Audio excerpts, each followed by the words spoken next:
ত্রিপুরা ও কেন্দ্রে বিজেপির বিদায় নিশ্চিত। বিস্ফোরক প্রাক্তন মুখ্যমন্ত্রী মানিক সরকার এবং প্রাক্তন মন্ত্রী মানিক দে। শ্রমকোট বাতিলের দাবিতে আগরতলা শহরের রাজপথে সিপিআইএম দল। বিজেপিকে তীব্র আক্রমণ। ত্রিপুরার প্রাক্তন মুখ্যমন্ত্রী মানিক সরকার এবং প্রাক্তন মন্ত্রী মানিক দের আগামীকাল 12 ফেব্রুয়ারি দেশব্যাপী আহত সাধারণ ধর্মঘটের সমর্থনে আগরতলা শহরের রাজপথে বিক্ষোভ মিছিলে নামল বাম শিবির। শ্রমিক স্বার্থবিরোধী 4টি নতুন শ্রমকোট বাতিলের দাবিতে 10টি ট্রেড ইউনিয়নের ডাকে এই সাধারণ ধর্মঘটকে ঘিরে আগরতলা শহরে মিছিল ও সমাবেশের আয়োজন করা হয়। আগরতলা মেলার মাঠ থেকে শুরু হওয়া বামেদের মিছিল শহরের বিভিন্ন পথ পরিক্রমা করে শকুন্তলা রোডে এক বিশাল সমাবেশে মিলিত হয়। সমাবেশে উপস্থিত ছিলেন সিআইটিইউ এর সাধারণ সম্পাদক শঙ্কর প্রসাদ দত্ত, সভাপতি তথা প্রাক্তন মন্ত্রী মানিক দে এবং প্রাক্তন মুখ্যমন্ত্রী মানিক সরকার। সমাবেশে বক্তব্য রাখতে গিয়ে প্রাক্তন মুখ্যমন্ত্রী মানিক সরকার এবং প্রাক্তন মন্ত্রী মানিক দে বিজেপি সরকারের বিরুদ্ধে তীব্র ভাষায় আক্রমণ শানান। তিনি আরো কি বলছেন শুনে নেব। ত্রিপুরা থেকে বিক্রম কর্মকারের রিপোর্ট, বিগ নিউজ বাংলা। আগামী 12ই ফেব্রুয়ারি দেশব্যাপী ধর্মঘট।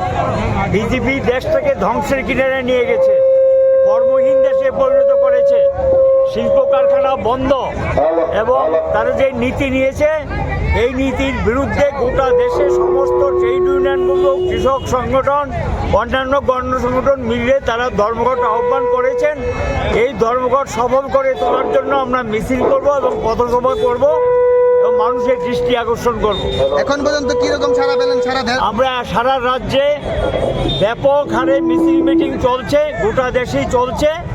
আমরা আশা করি মানুষ এই মিছিলকে এবং এটা যে আহ্বান আমরা রাখছি আহ্বানে সাড়া দেবে এবং বিজেপি সরকারের জনবিরোধী নীতি যতদিন পর্যন্ত শেষ না হবে, সরকার নীতির পরিবর্তন যতদিন পর্যন্ত না করবে ততদিন পর্যন্ত আমাদের লড়াই সংগ্রাম চলবে এবং এই দৃষ্টিভঙ্গি নিয়ে আমরা রাস্তায় নেমেছি। আমরা জানি যে একটা ধর্মঘটে সব সমাধান হবে না, কারণ ওরা মানুষের ভাষা বুঝতে চায় না, মানুষের কথা বুঝতে চায় না, ওরা ওদের মতো করে চলতে চায়। আজকে বিজেপির এই নীতির পরিবর্তন, তীব্র শ্রেণী সংগ্রাম যেমন সাম্প্রদায়িক বিভাজনকে রুখতে পারে, জনগণের সমস্যারও নিরসন দিতে পারে, এই লড়াই গোটা দেশে শুরু হয়েছে। আমরা মনে করি এর গতি বাড়বে, ব্যাপক অংশে মানুষের সমবেত হবে, আগামী দিন আরও বেশি লড়াই সংগ্রামে মানুষ সামিল হবে।